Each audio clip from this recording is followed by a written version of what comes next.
বিয়ে ব্যাপারটা প্রত্যেক বাবা মার কাছে একটা অনেক বড় স্বপ্ন। স্বপ্ন থাকে মেয়েকে একটা ভালো ফ্যামিলিতে ভালো একটা ছেলে দেখে বিয়ে দিবে। সেটা যেরকম বাবা মার স্বপ্ন থাকে সেরকম আবার প্রতিটা মেয়ে বা প্রতিটা ছেলেরও এটাই স্বপ্ন থাকে। বিশেষ করে মেয়েদেরও স্বপ্ন থাকে যে সে একটা ভালো ছেলে দেখে বিয়ে করবে।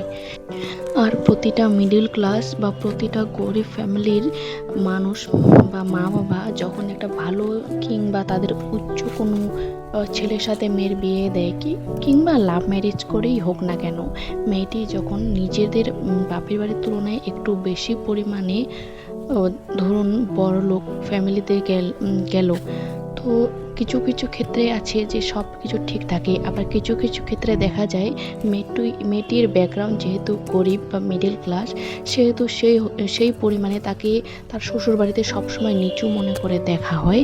আবার মেয়েটির ফ্যামিলিকেও তার ছেলের বাড়ির লোক মানে সবসময় নিচু হিসেবে দেখে, সেরকম সম্মান আর করে না।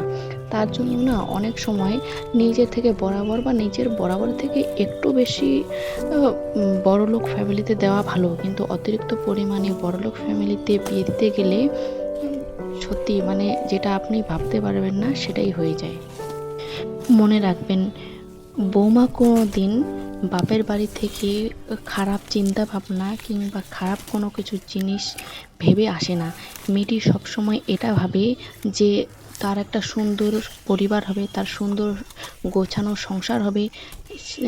তার বিয়ের আগে যে অগোছালো পরিবার অগোছালো সংসারটা ছিল সে নিজের হাতে তৈরি করবে, ভালো করে তৈরি করবে। কিন্তু সব ক্ষেত্রে সেটা সম্ভব হয় না। মেয়েটি যখন শ্বশুরবাড়িতে আসে, যখন দেখে যে তার সাথে অনেক কিছু ন্যায় অন্যায় হতে হতে মেয়েটির মাথায় সেরকম ঢুকে যায়, সে সহ্য করতে না পেরে অনেক কিছু হয়তো বলে দেয়, আবার অনেক কিছু হয়তো সহ্য করার ক্ষমতা আর থাকে না, তখন কোনো কিছু ডিসিশন নিয়ে নেয়। তখন হয়ে যায় কি, বৌমা খারাপ। কিন্তু বৌমা কোনোদিন বাপের বাড়ি থেকে কুকর্ম বা কুব্যবহার শিখে আসে না, সে শ্বশুরবাড়িতে এসে এগুলো দেখে শিখে।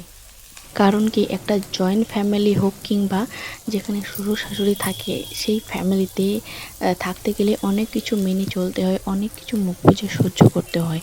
সেটা কোথাও যাওয়ার আগ পর্যন্ত সে পছন্দের শাড়িটা পরতে পারে না, কোথাও যাওয়ার সময় বিনা পারমিশনে যেতে পারে না। এটাই হয় বাস্তব। বাড়িতে বড় ছেলে কোনো দিন সেরকম সমান ভালোবাসা বা সমান অধিকার কোনো দিনও পায় না, যেটা বাড়ির ছোট ছেলে ভালোবাসা বা সেরকম স্নেহ মায়া মমতা পায়। সেম ব্যাপারটা হয় বাড়ির বড় বউয়ের ক্ষেত্রে।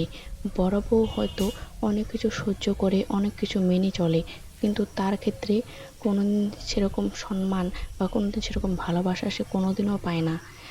আবার দু এক কথা যদি কোনোদিন ভুলবশত বলেও ফেলেছে, তো সেটা হয়ে যায় খারাপ। কিন্তু আবার ছোট বৌমা আসলে ওইসব নিয়ম নীতি কিছু চলে না।